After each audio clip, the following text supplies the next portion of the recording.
Our next speaker is Larry Pryor, the CEO of CSRA. Larry's also a former top executive at Computer Science Corp and at BAE Systems. He was a professional staff member of the House Intelligence Committee and also an intelligence officer of the Marine Corps. And Larry's got degrees from Loyola Marymount University as well as Georgetown University. Larry, we're looking forward to your remarks. Thanks. Good to see you. As we think about the multi-domain battle, I want to obsess on one domain, cyber, and what it means for us as we try to compete cognitively with an enemy. We have wonderful lessons learned from the Cold War. We have wonderful lessons learned with what we've done with high-value targeting in Afghanistan. And I'm suggesting that there needs to be a new paradigm as we look forward to our shared future over the next 6 months to a year and a half.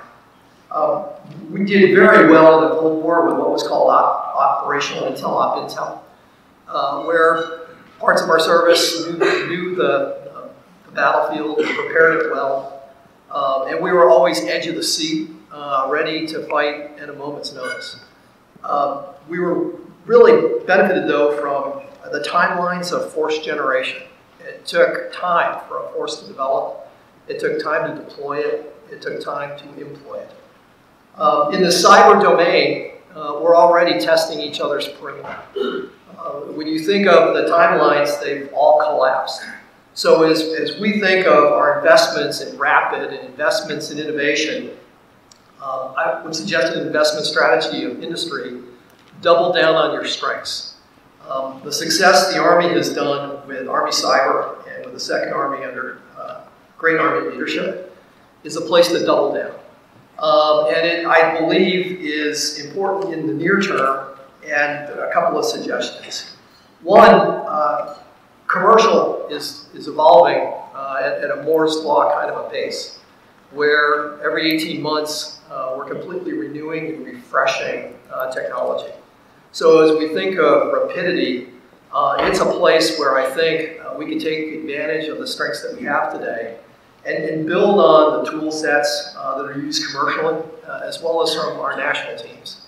A second paradigm I'd remind ourselves of is the 10-CAP program, Tactical Exploitation of National Capabilities. We benefited from that with reconnaissance means, national technical means during the Cold War. I'd suggest there are cyber capabilities in the national arena that the structure of the Cyber Command allows us to take advantage of and to put to good use. I'd make a second plea for continued innovation with C4ISR.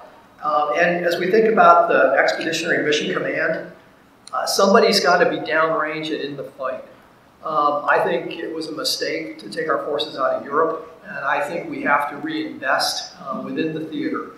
And a way to think about it is dedicated resources focused on cyber, focused on C4ISR, and trying to evolve to op-intel.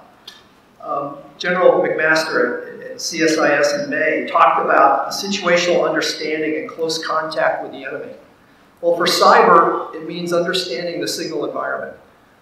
We have to know the transport layer, where's the fiber, where's the cable, where's the copper. We have to know the network fabric, how to attack it, how to deny it, and how to exploit it. And then we need to be able to selectively force create effects where we own the RF environment.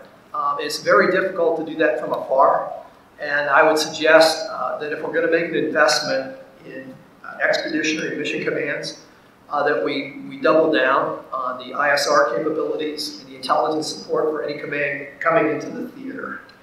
As I mentioned these places for investment, I'd also like to raise the issue of the Army modernization strategy with where to divest.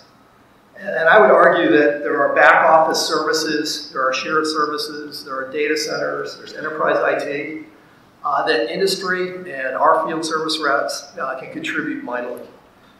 So I would walk through the table of organization and equipment and ask myself, can industry do it?